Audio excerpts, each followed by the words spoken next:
पाकिस्तान में गुज़िश्ता एक माह से सैलाब और मानसून बारिशों के साथ साथ दरियाओं में ऊंचे दर्जे के सैलाब की कैफियत बरकरार है।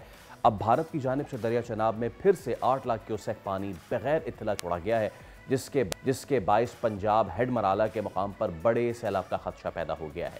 दरिया चनाब में तरेमू के मुकाम पर ऊंचे दर्जे का सैलाब है। तरेमू के मुकाम पर सैलाब की आमद और अखराज 4,79,743 क्यूसेक रिकॉर्ड किया गया है। दूसरी जानिब दरिया रावी में हेड बल्लोकी पर पानी के बहाव में कमी का सिलसिला जारी है। अब बहाव 1,75,000 पर आ गया, मगर अब भी इंतहाई ऊंचे दर्जे का सैलाब है। फ्लड फोरकास्टिंग डिवीजन के मुताबिक दरिया रावी में शाहदरा के मकाम पर दरमियाने दर्जे का सैलाब है। शाहदरा के मकाम पर पानी की आमद और अखराज 67,900 क्यूसेक रिकॉर्ड किया गया है। पानी का बहाव अपनी जगह, जबकि आज इस्लामाबाद समेत पंजाब के कई दीगर शहरों में मूसलाधार बारिश का अलर्ट भी जारी कर दिया गया है।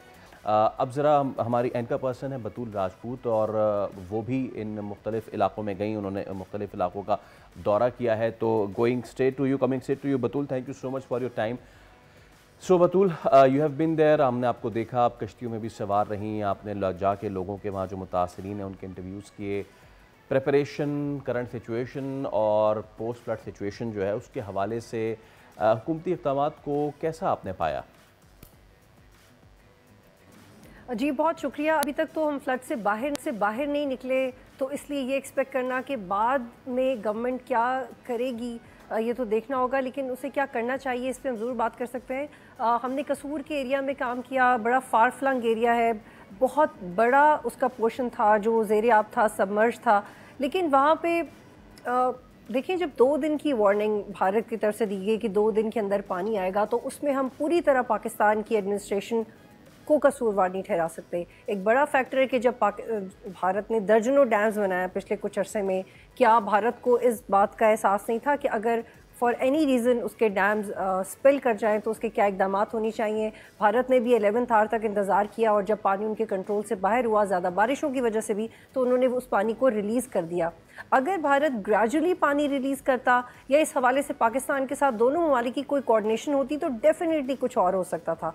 और ये डिटर्मिन करना तो बहुत आसान है कि जब आप इतनी ज़्यादा मकदार में पानी रिलीज़ करेंगे तो जो भी रास्ते में आएगा उसका नुकसान होगा, और मैक्सिमम आप लोगों को नकल मकानी करवा सकते हैं। लेकिन क्या उनकी इमलाक वापस आ जाएंगी, उनके घर वापस आ जाएंगे, जो उनका सामान ख़राब हुआ है क्या गवर्नमेंट उसका कोई मुतबादल देगी? हरगिज़ नहीं। तो ये वो गलती है जिसमें हमने भारत की निशानदेही की है। On the other hand, climate change एक ऐसा मसला है जिसमें ममालिक अब खुद से कोशिश कर रहे हैं।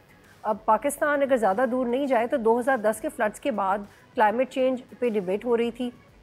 ये हमारी अपनी गवर्नमेंट की, हमारी अपनी इंतज़ामिया की नॉन सीरियसनेस है कि आपको इस हवाले से कोई पॉलिसी नज़र नहीं आई। सिर्फ पिछले साल 500% ज़्यादा बारिशें हुई थी सिंध और बलूचिस्तान में। क्या किया आपने? कुछ भी नहीं, सिवाय इसके कि कराची ने इस बात का क्रेडिट ले लिया कि हमने 2-3 दिन में डी वाटर कर दिया है, 2-3 दिन में हमने सड़कें क्लियर कर लिए, जाएँ अपने बच्चों को स्कूल भेजें, आप अपने दफातर जाएँ। किसी ने इस बात का जवाब नहीं दिया कि जब अगले साल अर्बन फ्लडिंग होगी, जब अगले साल फ्लड आएगा तो फिर क्या होगा? क्या आपने उन एरियाज़ में लोगों की रिहाइशें रोक दी? क्या आपने कोई रेड जोन्स बना दी? क्या आपने वार्निंग जोन्स बना दी? आपने ऐसा कुछ भी नहीं किया।